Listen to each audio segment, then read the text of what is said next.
Então, gente, eu vi que vocês também conseguiram fazer, né, a avaliação. Eu corrigi ela ontem. Depois eu queria, né, que vocês dessem uma olhada lá, ver se vocês conseguem ver o feedback que eu dei para vocês. Porque as questões que vocês erraram, né, eu deixei lá um comentário, uma explicaçãozinha. Deixa eu ver se eu consigo abrir uma aqui, para dar uma olhada.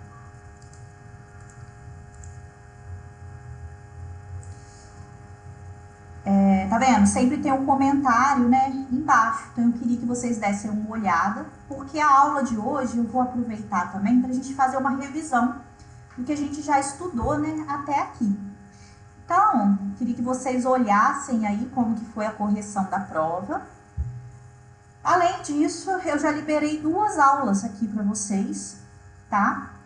Que não precisa, essas 2 aulas, 2 pastinhas, né, para quem tiver mais adiantado no estudo, já quiser ir estudando. Então, depois da avaliação aqui da A1, aqui em energia livre de Gibbs e energia de ativação, é aonde começa a nossa matéria aí, tá? Do módulo 2, que está começando agora e que vai encerrar lá em abril. Então, já tem uma videoaula aqui para vocês assistirem até semana que vem. E tem umas atividades aqui bem simples mesmo, para vocês fazerem a respeito, tá? Dessa videoaula. E na aula de hoje, ao invés de já começar, né, com esse conteúdo, eu vou fazer uma revisão do módulo 1 para a gente estar relembrando o que já foi dito, porque conhecimento vai se acumulando. Então, gente, né, o que a gente viu em Orgânica 2 até agora? Adição eletrofílica. Basicamente, o que a gente viu foram reações de adição ou substituição eletrofílica. E a gente viu isso para que tipo de compostos, né? A gente viu os alcenos, os alcinos e os aromáticos. Essas 3 classes, né, de compostos, elas reagem via adição ou substituição eletrofílica. O que eles têm em comum, né? Essa forma deles reagirem vai ser parecida porque todos esses 3 tipos de compostos têm o que a gente chama de elétrons π, que são esses elétrons, né, que fazem ligação π. O que é uma ligação π? Essa figurinha aqui é de um vídeo, mas eu acho que ela tá bem didática. Por quê? Porque mostra aqui um carbono, né, de um lado, carbono do outro. E você tem elétrons aqui, ó, sigma. Tá vendo esses elétrons aqui que eu tô colocando o cursor em cima? São elétrons que estão sendo compartilhados pelos átomos de carbono, né, no eixo internuclear, né? Como se fosse, né, de frente para frente, orbitais de frente para um ao outro. Então, isso são elétrons sigma. O elétron π é esse que fica aqui, né, fora do eixo internuclear entre os átomos de carbono. Então, ele não está localizado, né, entre os núcleos. Ele está acima ou abaixo dos núcleos. Isso faz com que esses elétrons π, eles sejam mais reativos. Eles estão mais disponíveis para reagir, para fazer uma ligação nova, né? Por quê? Porque eles estão mais longe do núcleo. Eles não estão tão presos ao núcleo com carga positiva. Então, esses 3 compostos, os alcenos, os alcinos, os aromáticos, têm esse tipo de elétron, que está nesse orbital π, que é um orbital um pouco mais distante do núcleo. Isso faz com que esses compostos tenham reatividade maior, por exemplo, do que os alcanos, que só tem ligação sigma, né? E a gente vai ver aí, né, que os aromáticos, eles não são tão reativos, igual os alcenos e os alcinos. Isso acontece por quê? Porque os elétrons π dos aromáticos estão em ressonância. Vamos ver também, né, daqui a pouco. Lembrando que isso aqui é uma aula só de reação. Os alcenos e os alcinos são mais reativos, sofrem o que a gente chama, né, de reação de adição, enquanto que o aromático sofre reação de substituição. Observem só, né, que nos 2 casos, essas reações são chamadas de eletrofílicas. O que é eletrofílicas? São reações amigas de elétrons.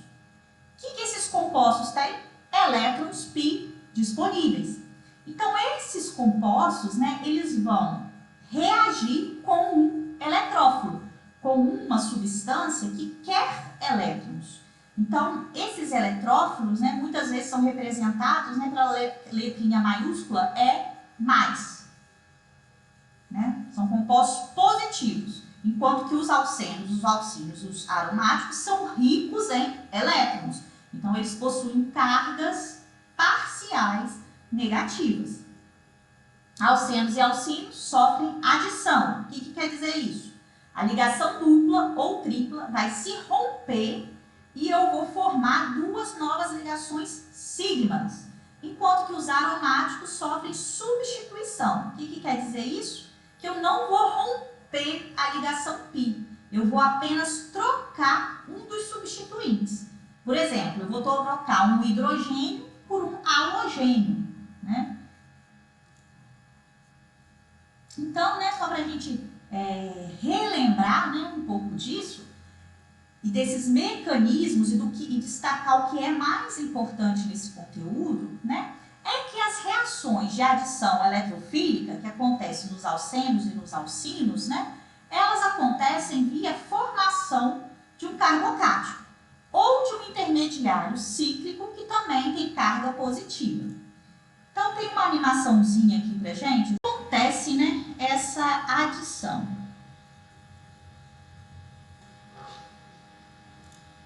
Então, olha só, né, o que a gente tem tanto nos alcenos quanto nos alcínios, né? A gente vai ter uma região rica em elétrons, que são os orbitais π, que estão fora, né, estão mais longe do núcleo dos átomos de carbono. Essa nuvem eletrônica é rica em elétrons, então elas reagem com compostos eletrofílicos, como os halogênios, os X2, né? Como também os ácidos dos halogênios, como os HX, né? Então, por exemplo, se a gente imagina aqui uma molécula de HBr ou HCl, né? A gente tem que o hidrogênio é carregado positivamente e o halogênio é carregado negativamente. Tem a aproximação, né, do eletrófilo. Aqui está rico em elétrons, esses elétrons π vão quebrar a ligação dupla e vai capturar esse hidrogênio. E essa ligação, né, hidrogênio-halogênio também é rompida. O que acontece na hora que eu faço isso? Eu formo o carbocátion. Onde o carbocátion vai ser formado? Depende de onde eu desenhar, aonde vai ser inscrito esse hidrogênio. Se esse hidrogênio se liga a esse primeiro átomo de carbono, o carbocátion é formado no carbono vizinho. Por quê? Porque, olha só, esse carbono antes tinha um elétron da ligação π. Agora ele não tem mais. Esse elétron da ligação π, ele foi usado para se ligar a esse hidrogênio. Entenderam, gente? Agora, se esse hidrogênio, eu desenho ele ligado a esse segundo carbono, quem vai ser o carbocátion é o primeiro carbono. Aqui, gente, eu estou considerando que os dois carbonos são iguais, tá? Que aqui, por exemplo, eu tenho hidrogênio, hidrogênio, hidrogênio, hidrogênio, né? Completando aí as 4 ligações desse átomo de carbono, tá? Então, se eles forem iguais, né? For um CH2 dos dois lados, tanto faz a forma que eu desenho, tá? Agora, se eles forem diferentes, eu tenho que levar em consideração que o carbocátion formado é sempre o mais estável, tá? E a gente já vai falar disso. Beleza. Tanto para alcenos quanto alcínios, eu formo o carbocátion. E o carbocátion formado é sempre o mais estável. E a estabilidade do carbocátion se deve a 3 efeitos. O efeito da hiperconjugação, o efeito indutivo ou o efeito de ressonância.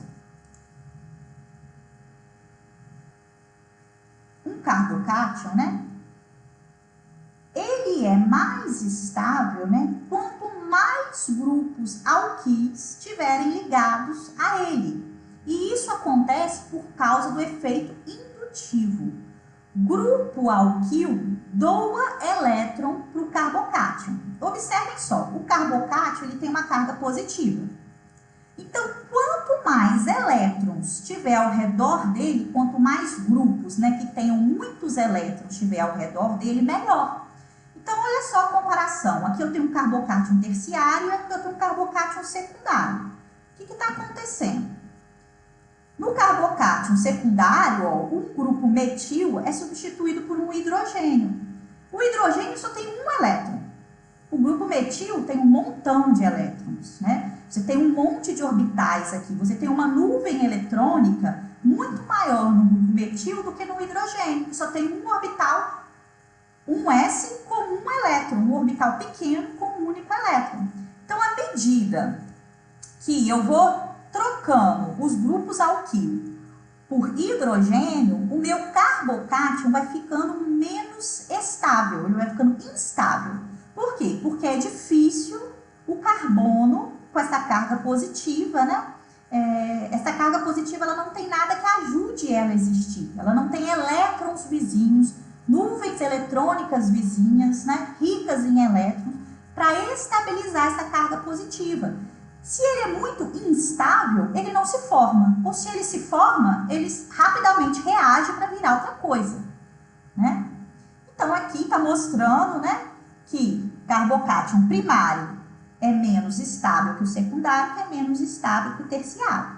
Então, na hora que eu for desenhar uma reação de adição nucleofílica, adição eletrofílica, desculpa, o hidrogênio vai entrar onde? No carbono mais substituído ou menos substituído?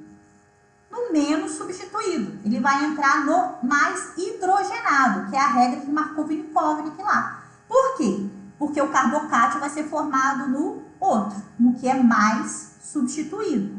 Então, a gente tem que tomar cuidado para não confundir esses conceitos e para entender muito bem isso, porque isso a gente vai carregar aí para o longo da nossa vida, né? Até no ensino médio, essa questão da formação do carbocátion, ela é importante, né? E é uma matéria lá do ensino médio, né? A gente está falando aí de carbono terciário, primário e secundário, né? E, novamente, né? O último aqui da fila, né, seria o carbocátion. Deixa eu dar o play aqui, ver se ele vai desenhar a carga positiva lá. Seria o carbocátion, né? Que não está ligado a nenhum átomo de carbono, só a hidrogênio. Ele é o menos estável de todos, tá? E esse grupo metila, né, do carbocátion primário, além de estabilizar essa carga positiva por efeito indutivo, ela também estabiliza por hiperconjugação. Quando o orbital preenchido com elétrons vizinhos, né, ele doa, não é que ele doa, né, ele está próximo, ele está rico em elétrons, próximo a uma carga positiva, tá? Isso é o efeito de hiperconjugação. Qual que é a diferença do efeito de hiperconjugação para o efeito indutivo? O efeito indutivo, tá? Ele acontece aqui, ó, através da ligação no eixo internuclear, é como se fosse da ligação sigma. Esse carbono está com os 8 elétrons na última camada e esse vizinho não. Então, é como se esse carbono doasse um pouquinho dos elétrons dele para o carbono que está carregado positivamente. Isso é um efeito indutivo. O efeito de hiperconjugação é como que o orbital aqui, que está fora, né, desse eixo internuclear e também está fora do plano, né, ele está na mesma região planar, né, do plano, que o orbital que está vazio, ele, por hiperconjugação, por proximidade dos orbitais, ele estabiliza essa carga positiva. Então, isso que é o efeito de hiperconjugação. É a estabilização, né, da carga positiva pela proximidade dos orbitais. E, além disso, a gente tem o último efeito lá, que é o de ressonância. Então, vou pegar esse exemplo aqui, nesse videozinho. A gente tem, né, duas estruturas aqui. Uma a gente tem com o CH3 e outra com o OH, e ele vai escrever uma carga positiva, um carbocátion desses dois lados, né? Comparando esses dois, quem, né, que é mais estável? A gente poderia pensar que por efeito indutivo, metila, né, doa elétrons por carbocátion, por efeito indutivo e também por hiperconjugação. E a hidroxila, será que ela vai estabilizar esse carbocátion ou desestabilizar? Por efeito indutivo, ela desestabiliza. Por quê? Porque o oxigênio é mais eletronegativo que o carbono. Então, esse oxigênio, né, ele está retirando mais elétrons aqui desse carbono que já está pobre em elétrons, né? Mas, em compensação, esse oxigênio, ele tem pares de elétrons livres. A gente tem o efeito de ressonância. A metila, aqui o carbono, ele não tem par de elétrons livres, mas o oxigênio tem. Ele tem dois pares de elétrons livres. Esses pares de elétrons livres, eles podem ser usados, né, para estabilizar essa carga positiva. Como que isso acontece, né? É como se fosse a formação de uma ligação covalente coordenada ou dativa, né? Eu vou ter a formação de uma ligação π com os elétrons provenientes do oxigênio. E aí, o que vai acontecer? O carbono não vai ficar mais carregado positivamente, mas o oxigênio, sim. E aí, eu passo a ter, né, uma estrutura de ressonância. E aí, na verdade, né, esse par de elétrons, ele vai estar formando essa estrutura de ressonância aqui de baixo. Ora sim, ora não, ora sim, ora não. Estabilizando essa carga positiva. Então, essa carga positiva que antes estava concentrada em um único átomo, o carbono, agora ela está dividida para dois átomos, para o carbono e para o oxigênio. E aí, gente, o que acontece? Esse carbocátion, ele é mais estável do que esse primeiro, no final das contas. Porque o efeito de ressonância, ele é muito maior do que todos os outros efeitos. Aqui, né, continuando aqui, ele vai dar outras explicações. Eu queria explicar para o carbocátion quando tem uma ligação dupla, vizinha, vamos ver. Isso. E aí, né, o mesmo raciocínio da questão da ressonância a gente pode ter quando a gente tem carbocátions, né, que tem ligações duplas próximas, né? Essa ligação dupla ela pode migrar e dividir essa carga positiva entre mais átomos. Vamos ver se ele vai desenhar aqui as estruturas de ressonância. Isso, ele vai desenhar para esse primeiro. Então, o que acontece, né? Aqui eu tenho um carbocátion que está vizinho ao carbono, que está fazendo ligação dupla. Esse tipo de carbocátion a gente chama de carbocátion alílico. E ele é bem estável, muito estável, porque ele é estabilizado por efeito indutivo, por hiperconjugação e por ressonância. O que acontece? Essa ligação dupla, ela migra para o outro átomo de carbono e a carga positiva agora, né, ela está nesse átomo de carbono aqui embaixo, né? Mas como isso é uma ressonância, né? Isso são híbridos de ressonância, o que quer dizer isso? Que as duas estruturas, elas existem. Na verdade, o que eu tenho agora ao invés de eu ter a carga positiva concentrada em um único átomo, ela está dividida entre esses três carbonos aqui, ó, que mudam, né, na estrutura de ressonância.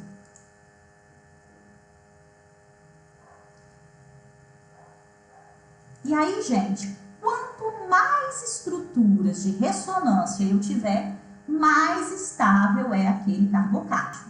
E estabilidade do carbocátion, assim, explica muita coisa.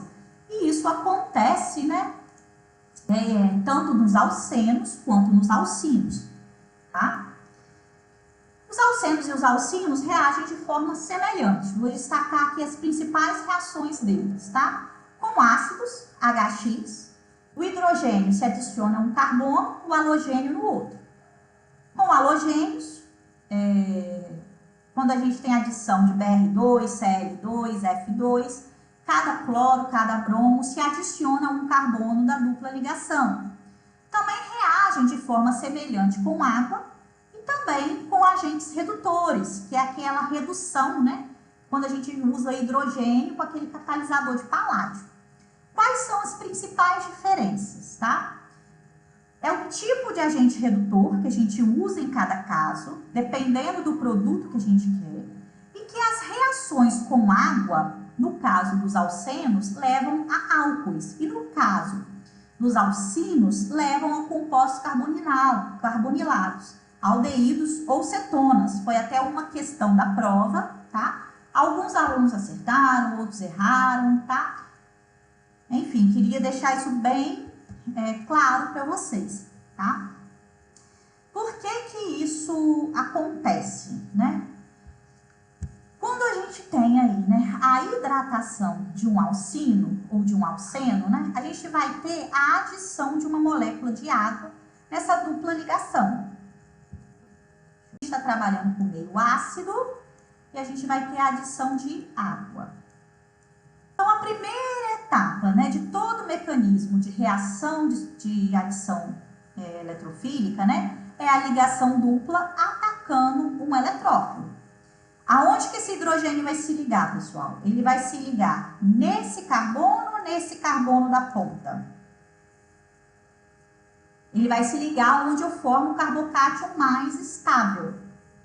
Qual carbocátion que é mais estável? Esse aqui, que seria um carbono primário, ou esse aqui, que seria um carbono secundário? Esse aqui, né? Que eu acabei de explicar para vocês. Então, aqui tem que ficar com carga positiva. Então, eu vou ligar esse hidrogênio aonde? No carbono da ponta, tá? Então, vocês não precisam ficar preocupados em decorar a regra. Falar assim, a regra de Marconi-Penikoff, que segue ou não segue. Acho que é importante a gente saber os nomes, porque os livros falam. Mas, às vezes, para a gente resolver uma prova ou resolver uma questão, né, do laboratório, algum experimento que a gente esteja fazendo, não é o mais importante. O mais importante é a gente entender o que está acontecendo. Então, eu vou botar esse hidrogênio aqui. Concorda que isso aqui já é um CH2? Então, tem outros hidrogênios aqui. Não vou escrever, não. Vou escrever só o que eu adicionei aqui agora. E aqui eu formei o carbocátion, tá? A água tem oxigênio, que é o quê? Rica em elétrons. Esses elétrons, então, se ligam ao hidrogênio e ela vai perder um próton para restituir, né, a acidez do meio, que o meio está ácido e no final eu vou gerar o quê? Não vou escrever o mecanismo todo, não. No final, eu introduzi um OH aqui, né? Formei um álcool. Como que acontece nos alcinos? Do mesmo jeito.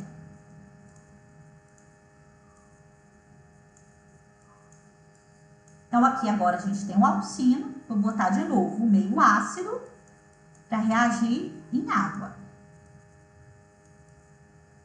Novamente, a primeira etapa é uma ligação pi rica em elétrons, capturar um hidrogênio. De novo, o carbocátion, né, que tem que ser formado, é o mais estável.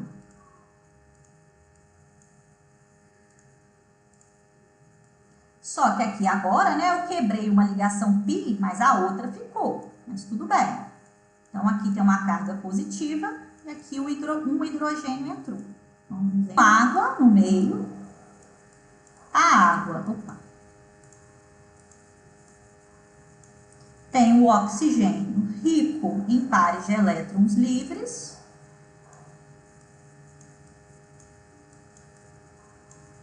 Vai se ligar a essa carga positiva. O oxigênio vai ficar positivo, mas eu tenho que perder um H+, né?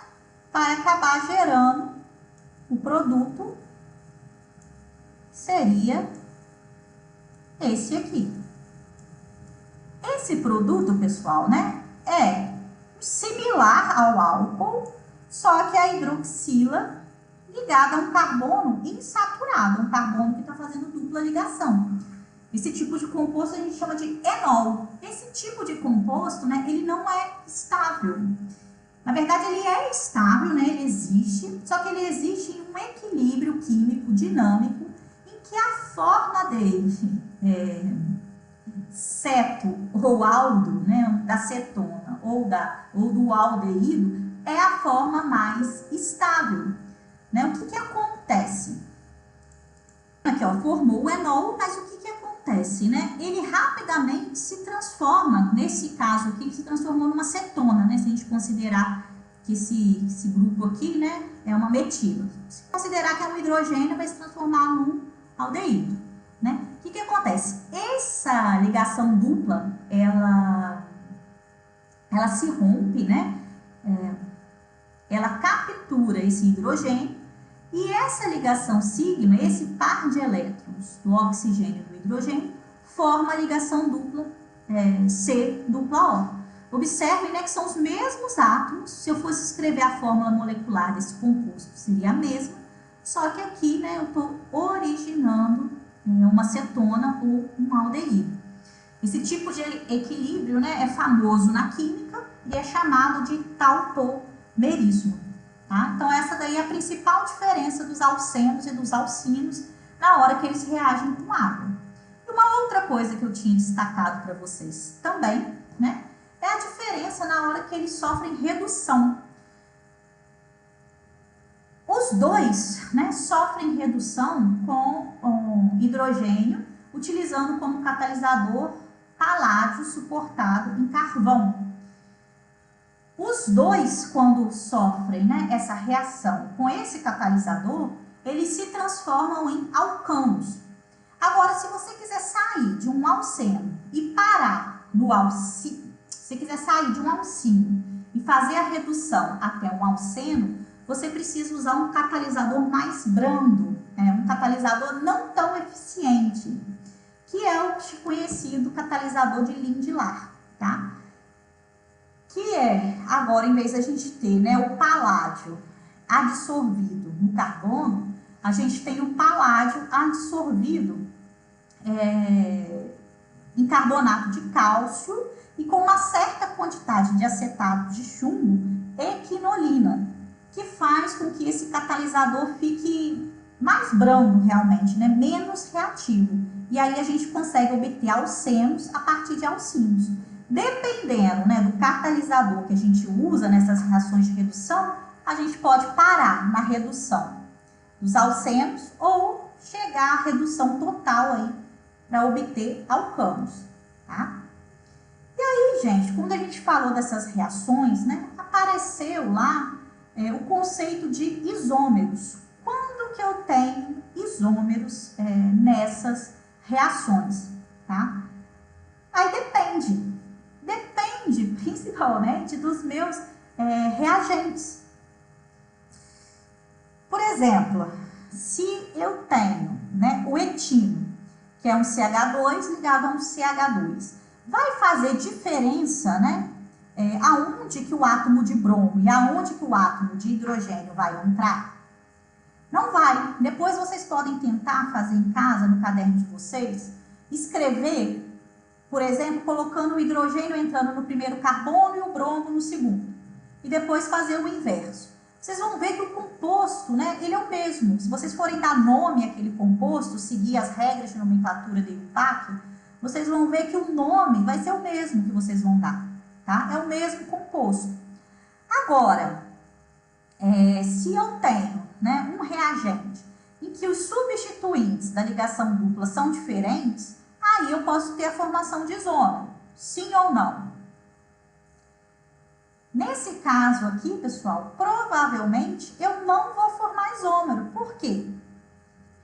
Por causa lá da regra de Markovnik-Kovalnik, por causa da formação do carbocátion mais estável.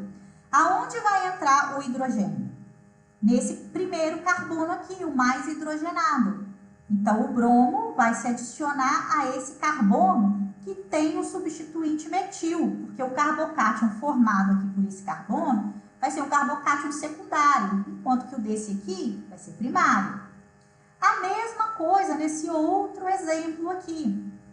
Eu tenho a possibilidade de formar um carbocátion primário ou um carbocátion terciário. Então, o carbocátion que vai ser formado é o terciário. Então, também, provavelmente, não vou ter a formação de isômero aqui nesse caso, tá? E o mesmo vai acontecer aqui nesse outro caso. Então, se eu for formar isômero ou não, depende muito dos meus reagentes. E eu acho que isso, do meu material de partida. E eu acho que isso foi uma coisa que não ficou clara, né, nas aulas lá de trás. Né, que a gente falou de algumas reações que eram regioseletivas ou estereosseletivas. Tá? O que é regioseletivas? É quando a reação acontece numa determinada região da molécula. Essas reações de adição eletrofílica, elas são regioseletivas. Por quê? Porque eu tenho a formação do isômero em que é formado o carbocátion mais estável. Porque olha só, né? Vamos pegar esse último exemplo aqui. Se esse bromo se adiciona a esse primeiro átomo de carbono, isso vai ser um composto. Se ele se adiciona a esse segundo átomo de carbono, ele vai ser um outro composto. Tá? Vão ser compostos, eu vou dar origem a compostos diferentes. O que não é o caso, né, quando eu tenho substituintes da dupla ligação iguais. Por quê? Porque aí, como é tudo igual de um lado e do outro, eu tenho plano de simetria que corta a ligação dupla, então vai ser indiferente aonde vai ficar o bromo, aonde vai ficar o hidrogênio. Mas quando eu não tenho um plano de simetria que corta a ligação C dupla C, vai ser importante. Se o bromo entrar de um lado, é um composto. Se o bromo entrar do outro lado, é outro composto. E aí, né, nesse momento, eu acho que cabe também a gente rever, fazer uma revisão geral aqui, né, de isomeria. O que são isômeros? São compostos que têm os mesmos átomos, em quantidade e em qualidade, né? Como a gente está falando de hidrocarbonetos, né, alcenos, alcínios e aromáticos, todos eles vão ter carbono e hidrogênio nas mesmas quantidades. Então, aqui do lado, ó, eu tenho alguns exemplos de isômeros, tá? Então, todos os compostos que possuem a mesma fórmula molecular, o que é isso? Tem os mesmos átomos em quantidade e qualidade, vão ser isômeros. Só que os isômeros, eles são subdivididos em dois grandes grupos, tá? Que tá aqui em laranja, ó. Eu tenho o que eu chamo de estereoisômeros e eu tenho os que eu chamo de isomeria estrutural. Qual que é a diferença entre eles, tá? Os estereoisômeros, os átomos possuem a mesma conectividade. Na isomeria estrutural, eles não têm a mesma conectividade. Então, vamos ver os nossos exemplos aqui do lado. Olha só, comparando a primeira estrutura com a segunda estrutura, eles são estereoisômeros ou eles têm isomeria estrutural? Vamos ver. Se eu traçar uma linha, né? Vou traçar uma linha aqui, como se fosse a cadeia carbônica.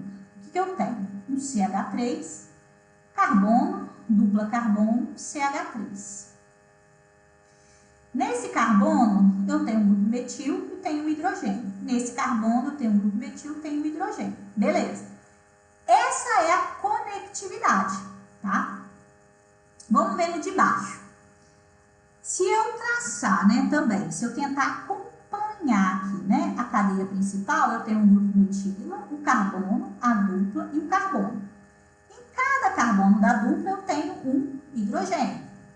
Vocês concordam que a conectividade é a mesma? Todos os átomos estão conectados aos mesmos átomos? Sim. Agora, vamos comparar com esse daqui de baixo. Se eu fosse pegar a cadeia principal aqui, ó, eu tenho um grupo metil, eu tenho que abranger a dupla ligação, né, na cadeia principal, então eu tenho carbono, carbono e hidrogênio. Concorda que esse CH3 aqui, né, ele está com uma conectividade diferente, né, dos outros dois compostos aqui de cima. Olha só, se eu for analisar cada carbono da dupla, aqui eu tenho um carbono ligado a um grupo metil. Aqui eu tenho um carbono que está ligado a hidrogênio e hidrogênio. Então, a conectividade dele é diferente. Então, esses dois exemplos de cima são estereoisômeros. Esse aqui com esse aqui de baixo, né, o do meio com o de baixo, são isômeros também. Todos têm 4 átomos de carbono e 8 átomos de hidrogênio. Mas aqui eu tenho uma isomeria estrutural, um problema de conectividade. E esse aqui também é isômero do primeiro, né? Mas também é uma isomeria estrutural.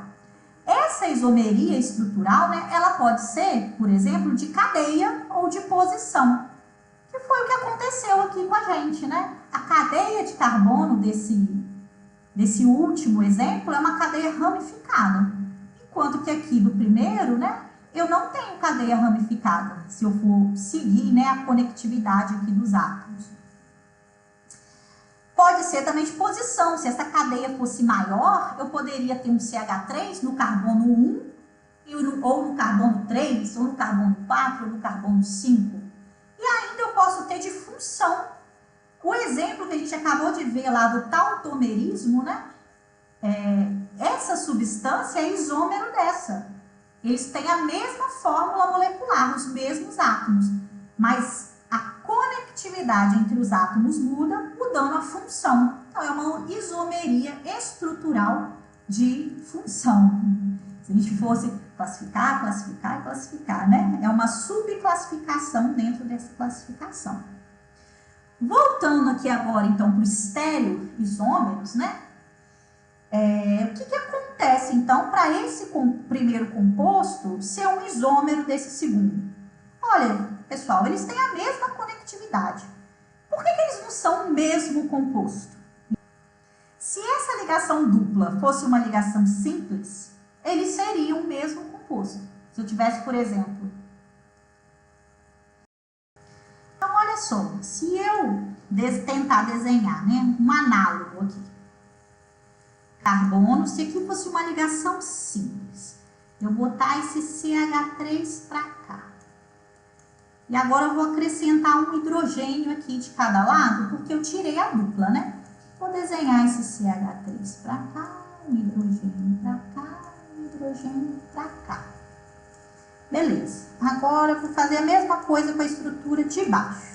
Vou botar uma ligação simples no lugar da dupla. Vou botar o CH3 aqui para cima. E vou acrescentar um hidrogênio em cada carbono, além do que ele já tem.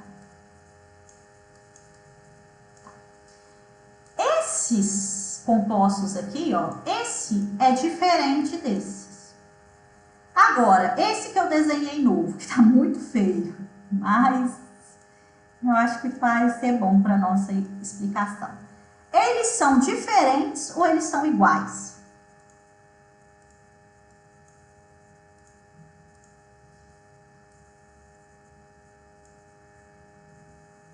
Eles são iguais.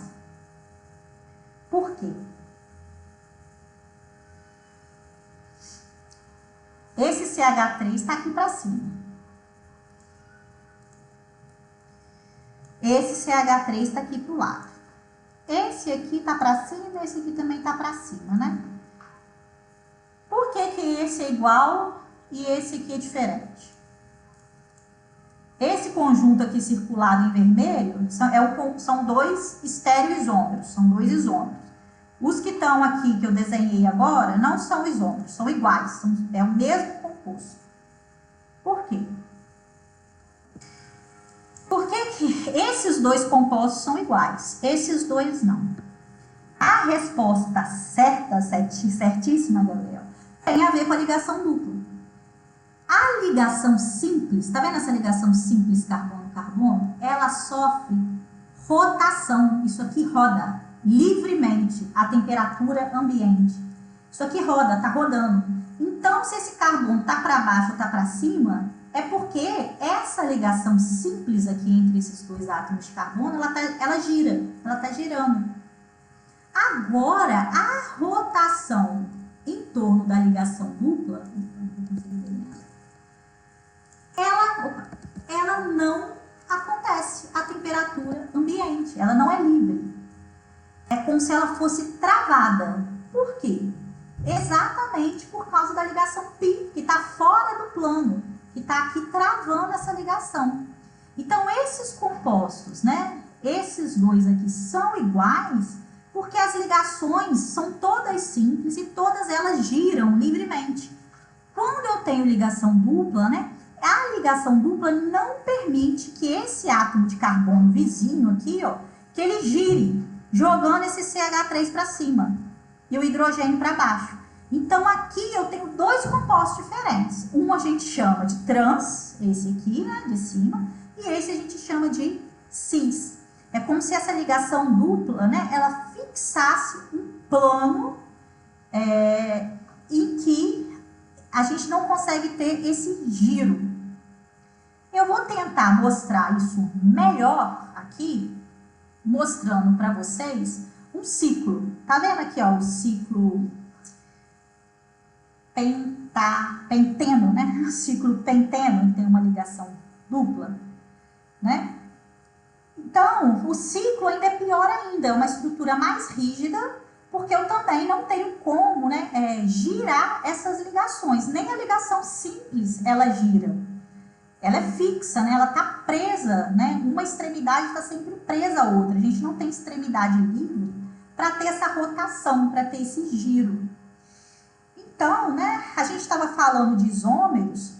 Quando a gente vai ter uma adição eletrofílica, né, a um isômero, será que aqui no caso, se eu for adicionar HBr a essa dupla ligação, tá? Esse HBr, né, ele vai se ligar acima ou abaixo do plano. Aqui, ó, eu tô vendo toda a molécula no plano. Agora eu vou colocar a ligação de frente pra gente. Peraí, deixa eu virar ela pra cá. Não vou conseguir fazer o que eu quero. Aí, pronto. Assim. A ligação dupla tá bem aqui, ó. A gente não tá conseguindo ver, né? Porque se eu botar, ó, todo o anel no único plano, como se fosse no plano Z, né? Entrando para dentro do computador. O hidrogênio, né, ele pode tanto entrar na estrutura pela parte de cima ou pela parte de baixo. E o BR também, na parte de cima ou na parte de baixo. Vai fazer diferença nesse caso, onde eu só tenho... Tá vendo que as duas faces do anel são iguais? Eu só tenho hidrogênio na parte de cima, eu só tenho hidrogênio na parte de baixo. Se o bromo entrar aqui, vai ser o mesmo composto se o bromo entrar na face oposta. Tanto faz. A gente discutiu muito na disciplina, né, que essa adição, ela é anti. Tá? Um entra na face de cima, o outro entra na face oposta. Só que não vai gerar isômeros. Você não tem a possibilidade de formação de isômeros. Por quê? Porque a sua ligação dupla, os substituintes dela é o mesmo. Se você traçar um plano aqui, ó, cortando a molécula, você tem um plano de simetria.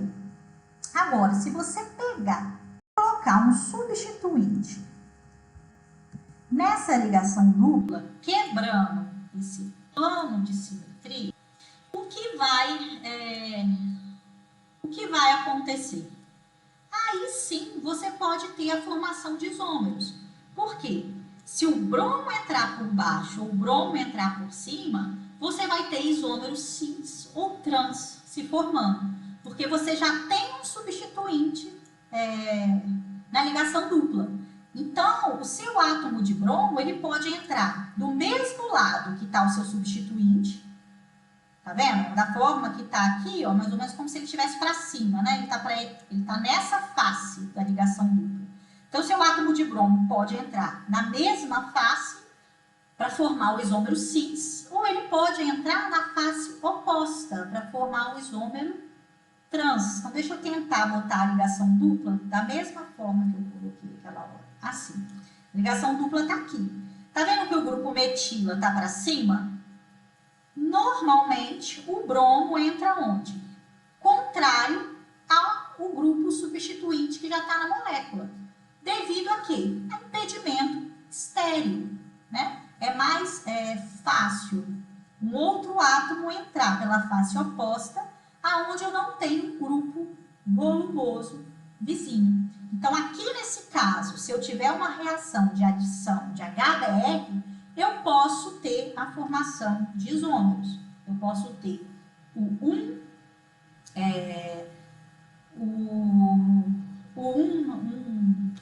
trans, né?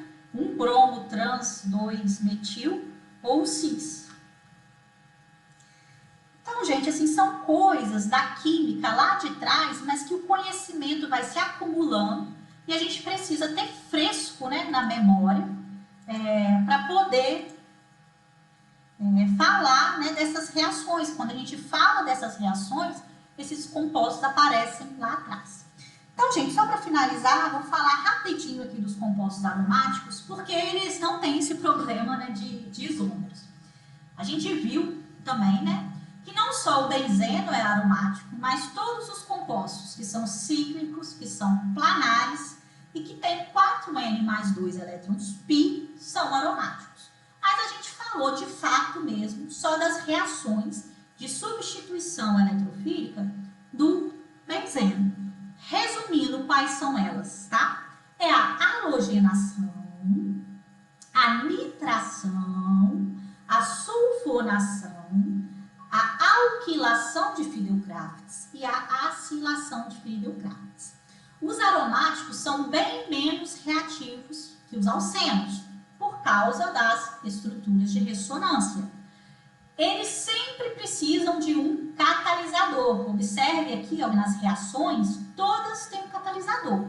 Aqui na halogenação, o cloro é o reagente que vai ser substituído, na verdade, né, nos compostos aromáticos. Ele vai perder um hidrogênio e vai ser colocado no lugar, né, vai ser substituído, não adicionado, um átomo de cloro. Observe que o AlCl3, o tricloreto de alumínio, é o catalisador. Na nitração, um grupo NO2 vai ser inserido no anel aromático e o ácido sulfúrico é o catalisador. Na sulfonação, o grupo SO3 vai ser inserido no anel aromático e o ácido sulfúrico é o catalisador.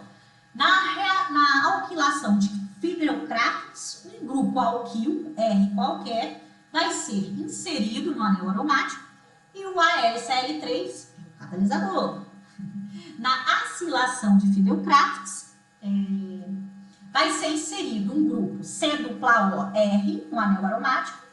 Esse cloro, tanto aqui quanto aqui, tá, gente? Ele é grupo de saída, ele não vai ser inserido na molécula, ele vai sobrar no final, né? E, novamente, o tricloreto de ferro é o catalisador. E aí, né, a reatividade do benzeno, ela depende, né? A gente tem as reações que acontecem com o benzeno, que é um composto que não tem substituinte nenhum, né? Composto mais reconhecido nosso. Mas se esse benzeno tiver substituintes, esses substituintes vão afetar a sua reatividade. Grupos que a gente chama de doadores de elétrons deixam o benzeno mais reativo. Quem são os doadores de elétrons, né? Grupos que têm par de elétrons livres, como a hidroxila, os éteres, as aminas, tá? E também o grupo alquila. Lembra que eu falei lá atrás para explicar estabilidade de carbocátion, que o CH3, ou o etil, ou o propil, eles são doadores de elétrons, né? Aqui vale a mesma coisa, eles são doadores de elétrons.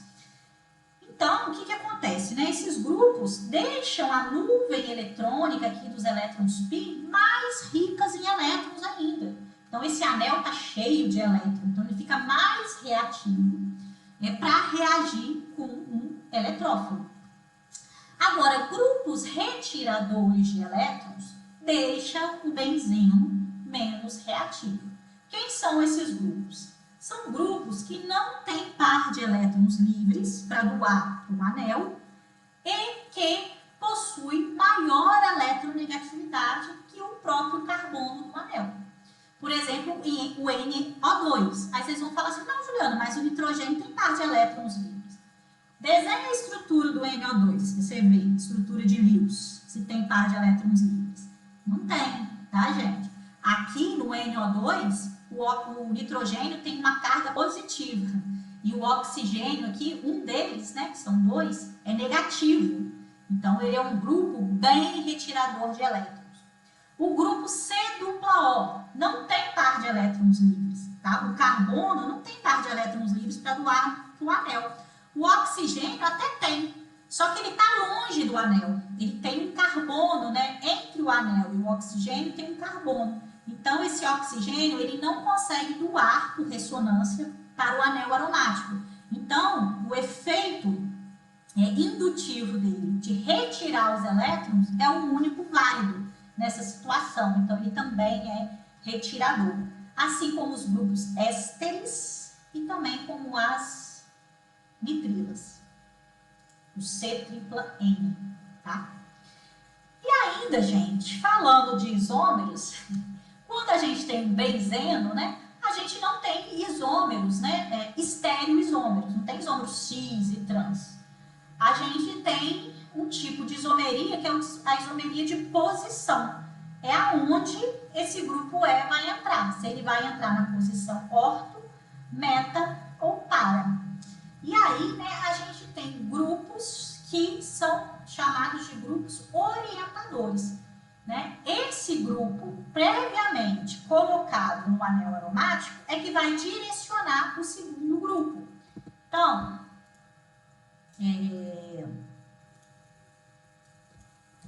a gente tem, né, aqui o benzeno.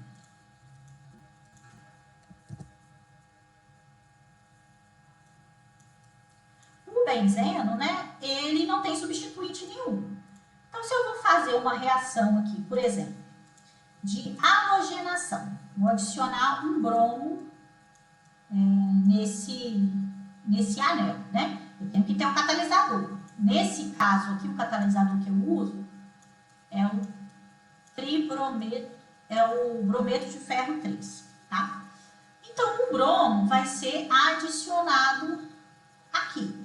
Faz diferença, né, se esse bromo for adicionado a qualquer uma dessas 3 ligações, né? Meu produto final vai ser o quê?